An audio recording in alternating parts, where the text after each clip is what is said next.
only 18-year-old college kids and coders can create an app, right?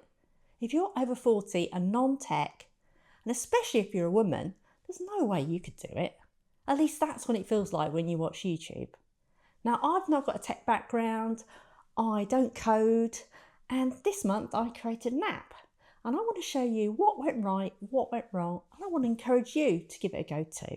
Hi, I'm Tara, I'm 56, I haven't got a coding background, but I want to make AI my new career. So I've set myself a challenge to create an app a month, and I'm going to share with you everything that happens on the way and how I try and build this new career. I don't know how it's going to happen, but I hope it's going to happen. So the app I'm building is a to-do app. Now that might kind of sound dull and boring because there's so many of them, but I want this one to be a bit different. This one, you're going to add your tasks to it, but then it's going to create a desktop wallpaper.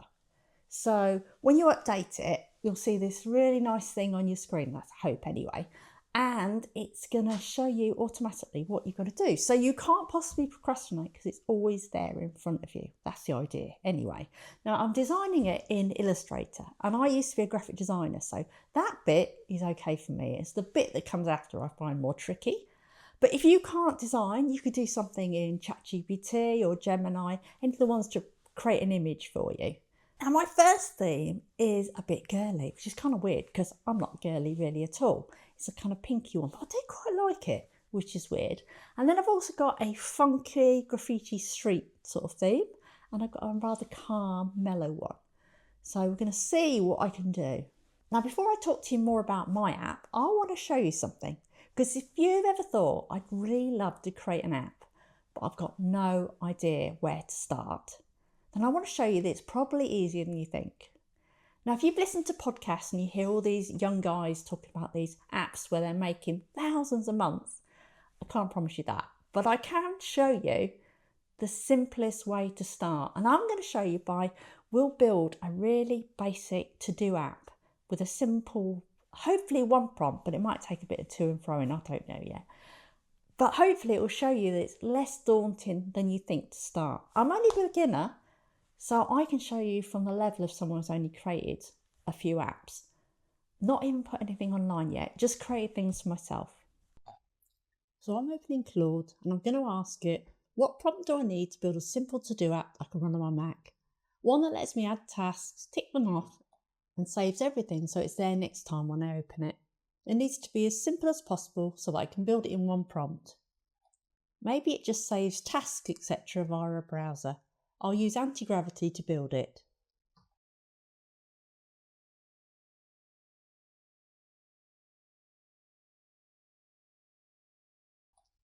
And here's the prompt that Claude gives me. So I'm going to cut and paste that prompt.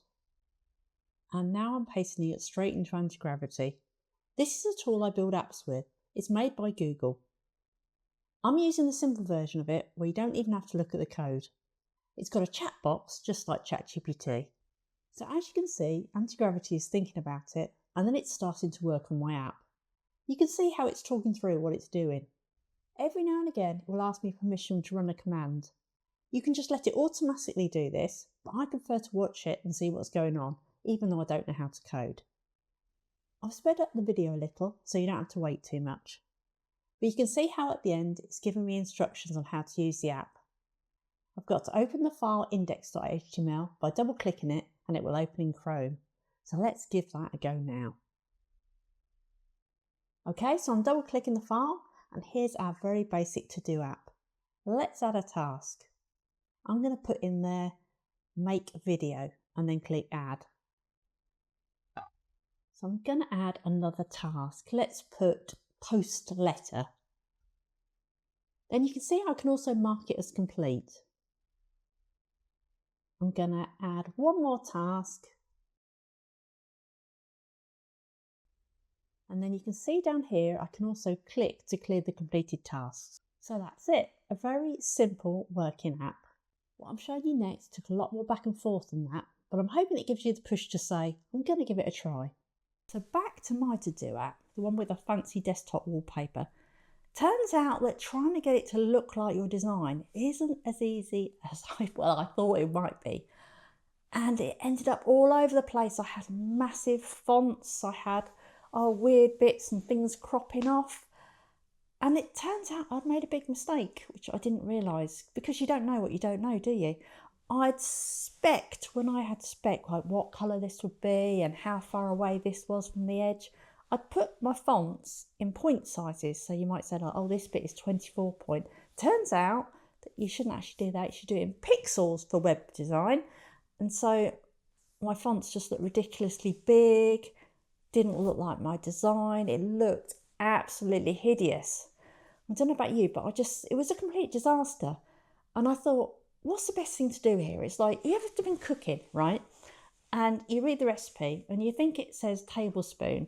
So you put a tablespoon of spices in it, and then you read it properly and it turns out it was teaspoons. That's basically what I've done with the fonts. And I thought, there's no real going back from this. I'll be better off just scrapping it and starting again. So that's what I did. You know how I showed you how I use Claude for advice when I showed you that little to-do app? That's what I did when I was building my fancy to-do app. Although I did actually start out using Gemini to give me advice, but that was a complete disaster because I'd get stuck and the app wasn't doing what it's supposed to. And Gemini just couldn't seem to understand what I was saying, and it couldn't seem to reason and find the answers. It just kept on repeating itself. Whereas I found Claude was so much smarter. So I would recommend, if you're going to do this, I would pick Claude to be your mentor. Or maybe even ChatGPT. I haven't tried ChatGPT as my mentor, but Gemini just seems to get really stuck. So I spent a lot of time going backwards and forwards, getting advice from Claude, putting the prompts into anti-gravity. And the really exciting bit was when I finally got the desktop wallpaper to appear. Let me show you. So here's my notebook to-do app. And then if you wait a few seconds, the desktop wallpaper will appear. So I can add tasks, just like you would expect. And then I can also click to update the wallpaper, so it includes my new task. Then I have tabs for future, someday, themes, and quotes, where you can add your own quotes, and these will be shown on the desktop wallpaper too. So going back to themes, I have 3 themes at the minute. Let me show you the graffiti style theme. I just click, then you wait a few seconds, and the theme will change, including the desktop wallpaper. Oh, and I've got a very old school, and showing my age, by having a plain printable version of today and this week. Sometimes there's a weird satisfaction in crossing something out with a pen. So what did I learn? I learnt that I've said that loads, I know, so much more by actually getting in there and doing something rather than just keep on watching tutorials. You make mistakes, but those mistakes become firmly ingrained in your brain so you don't do them again. And actually making a thing a reality makes it seem not quite so daunting as before you're just thinking about it. I've still got a long way to go because at the moment, the only things I've made, they're all for me, just like running on my desktop. They're not put online, they're not shared with anybody. And that's my next thing. My next thing is to start thinking about creating some apps that other people can use. Maybe that's freebies. Maybe I'd love eventually to do something I can sell. But that scares me a lot. It scares me because you need to make sure it's secure. You need to make sure it's not going to break down, or if it does break down, that you know how to fix it. Of course, everything breaks at some point.